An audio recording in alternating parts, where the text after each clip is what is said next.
Hello guys, ये देखिए आपके इम्पोर्टेंट कुछ फैक्ट्स हैं आवर इन्वायरमेंट के। तो आप लोग देख लीजिए क्या है, क्योंकि एक नंबर का क्वेश्चन इससे जो है तो आप लोगों का पूछ लेगा। जैव निम्नीकरण क्या है? जो सूक्ष्म जीवों द्वारा अपघटित तो हो जाते हैं वो क्या है आपके जैव निम्नीकरण, जैसे फलों के छिलके और कागज।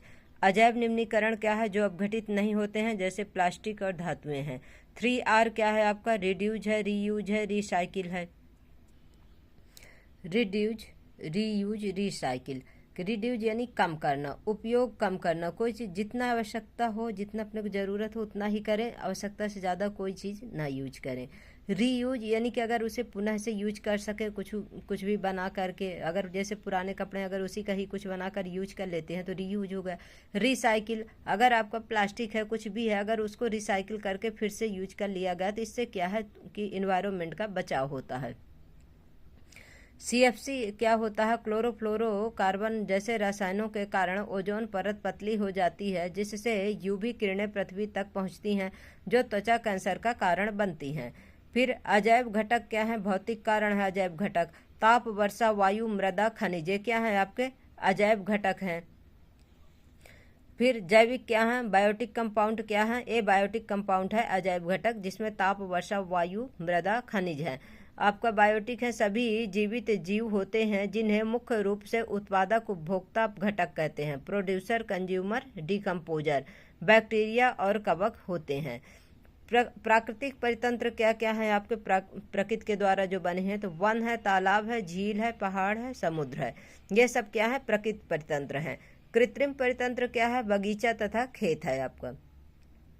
फूड चेन क्या है आपका? जीवों का एक सीधा रेखीय क्रम है जो बताता है कि ऊर्जा एक जीव से दूसरे जीव में कैसे जाती हैं। मतलब एक जीव जो है तो दूसरे जीव के ऊपर किस प्रकार से डिपेंड होते हैं। तो इसमें देखिए इस कैसा है, घास को कौन खाएगा? टिड्डा। टिड्डा को कौन खाता है? मेढक। मेढक को कौन खाता है? सांप। सांप को कौन खाता है? चील खाता है। फूड वेब क्या है? ये जीव ज्यादातर पौधे, शैवाल और कुछ जीवाणु हैं जो प्रकाश संश्लेषण के माध्यम से सूर्य के प्रकाश का उपयोग कर अपना भोजन बनाते हैं। जैसे वेब फूड का एग्जाम्पल देख लीजिए। घास को कौन कौन खा सकता है? देखिए टिड्डा भी खाएगा, खरगोश भी खाएगा, बकरी भी खाएगा। और जो आपका श्रृंखला में है उसमें से अगर एक किसी को हटा देंगे तो दूसरा भूखा मरेगा और नीचे वाले की भी मात्रा बढ़ जाएगी। आपका वेब फूड का जो है तो, और आपका ये चैन श्रृंखला जो है तो इसके जो है तो क्या आपके उसमें शॉर्ट्स में डाल दी हूँ, तो आप लोग देख लीजिएगा। तो इस प्रकार से क्या होते हैं, ये एक दूसरे के ऊपर बिल्कुल ऐसा नहीं है कि अगर जैसे मान लीजिए टिड्डा को हटा दिया जाए तो मेढक और चिड़िया जीवित रहेंगी। ऐसा नहीं है कि टिड्डा हट गया तो मेढक चिड़िया जीवित नहीं रहेंगी। क्योंकि जैसे सांप है और वाज है, तो इसको कौन, जैसे सांप किसको खा सकता है? मेढक को भी खाएगा, चिड़िया को भी खाएगा। इस प्रकार से जो है तो ये दो चीजें हैं। अगर मेढक को हटा भी देंगे तो भी चिड़िया को खा के जो है तो सांप अपना जीवन यापन कर लेगा। इस प्रकार से ये होते हैं। मतलब ये एक दूसरे जो आपका फूड जाल है तो इसमें जो है तो फूड श्रृंखला और फूड जाल में दोनों में यही डिफरेंट है कि उसमें से कोई फूड श्रृंखला में अगर आपका कोई भी एक स्थिति मतलब हटाया जाएगा, अगर घास का मैदान हटा देंगे तो तब तो सभी कुछ खत्म हो जाएगा। अगर टिड्डा हटा देंगे तो ऊपर जैसे आपको मेढक की मात्रा बढ़ जाए, मेढक भूखा मरेगा और घास की मात्रा बढ़ जाएगी। UNEP का फुल फॉर्म क्या होता है? देखिए, यूनाइटेड नेशन एनवायरनमेंट प्रोग्राम कब दिया गया था? 1987 में। ऊर्जा का नियम किसने दिया था? लिंडमैन ने ऊर्जा का 10% नियम कहते हैं, जो ट्रैफिक लेवल से अगले पोषिस्ता अगले ट्रैफिक लेवल को कितना ऊर्जा मिलती है? 10% ही ऊर्जा स्थानांतरित होती है, 90% ऊर्जा का ह्रास होता है।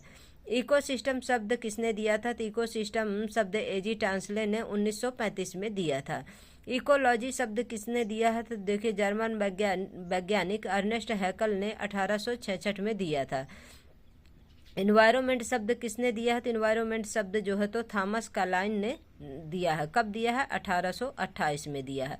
तो गाइज, आप लोगों को हमारी क्लास कैसी लगती है? आप लोग हमारी क्लास को लाइक करिए, शेयर करिए और सब्सक्राइब कर लीजिए गाइज। क्वेरी हो तो कमेंट बॉक्स में कमेंट करिए। Thank you so much guys.